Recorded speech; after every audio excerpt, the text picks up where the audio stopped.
here is an American philosopher who died about 20 years ago, Eric Hoffer. Now this is supposed to symbolize competence development, the spiral, and it is divided into 6 stages. The red one, first, is beginner. Imagine you need to learn something like driving a car. You know no idea what these pedals mean, you don't know what the buttons mean, you have no idea. You're just plain stupid. Okay? That's phase 1. Phase 2 is your trainee, meaning you know what to do, but you don't have the muscles, you don't have the brain connections that make you coordinate it right. So you need to learn by training, by repetition. This is phase 2. Phase 3, you go out into traffic. You have automated most of the important stuff.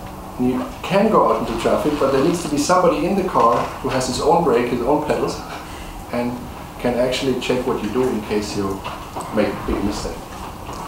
Number 4, as a professional, is somebody who can take his own responsibility.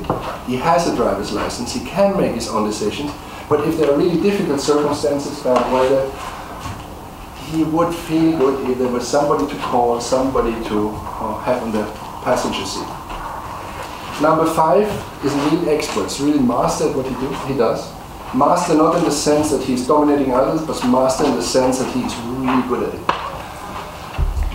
A 5 in driving just plainly doesn't make accidents, period.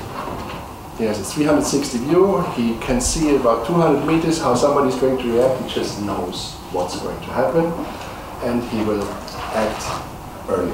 In martial arts, you would call this black belt 7th degree, whatever. And number 6 is act as a seeker. When you are good at something, it gets quite boring.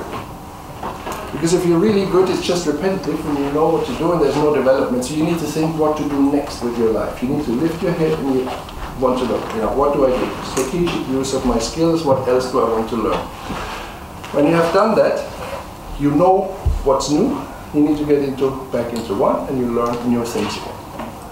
Typical example, in the market economy in the 80s and 90s, you had people making newspapers with a scalpel, with Tipex and with a light table. Okay? This is how they did it. There were 4 or 5 that were very competent at what they did, and then computers entered the scene. They needed to decide, what do I do? Do I want to continue to be a layouter? If yes, I need to learn computers. If not, what do I do? Those who didn't decide and didn't take the next step into this development spiral, they just got bitter about the globalization or whatever they did, but they were not useful on the market. So sometimes the market forces things upon us, and it means we need to learn things quickly. Learning and unlearning, interesting subject. Actually, most of learning is unlearning. Let's say you're training martial arts just for fun. A beginner, when he tries to hit something, he's using a lot of action, a lot of effort, and getting nothing done. And the 5, he just needs to, hardly needs to move, to make somebody fly 2 meters or so.